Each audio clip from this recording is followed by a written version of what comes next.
A growing body of research is revealing that adolescents who consume higher amounts of ultra-processed foods are significantly more likely to engage in eating in the absence of hunger behaviors, a phenomenon in which food is consumed even when physiological hunger is already satisfied.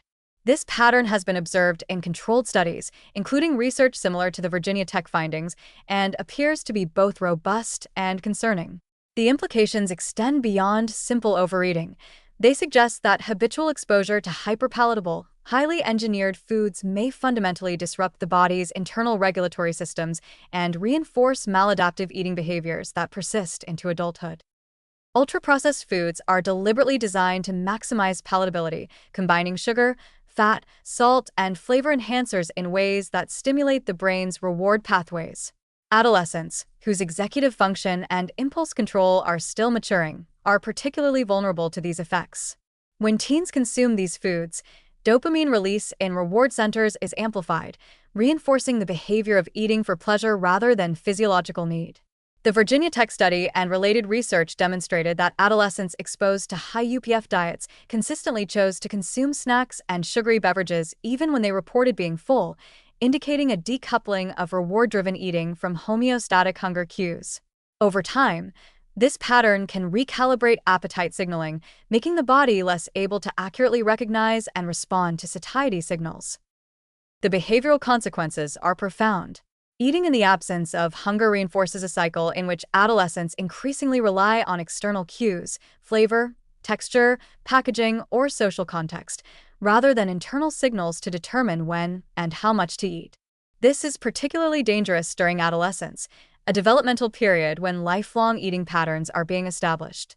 Regular engagement in can contribute to chronic overeating, excessive caloric intake, and the early onset of weight gain, independent of physical activity levels or conscious dieting efforts.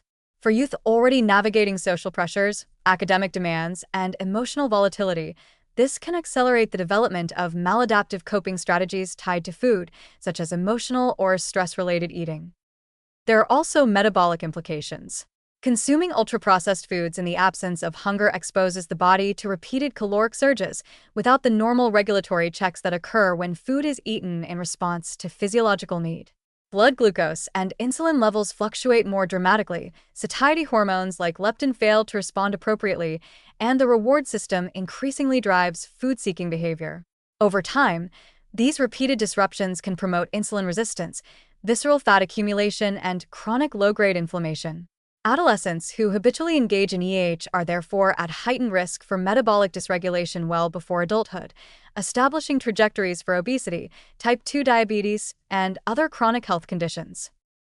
Environmental and social factors further reinforce these behaviors.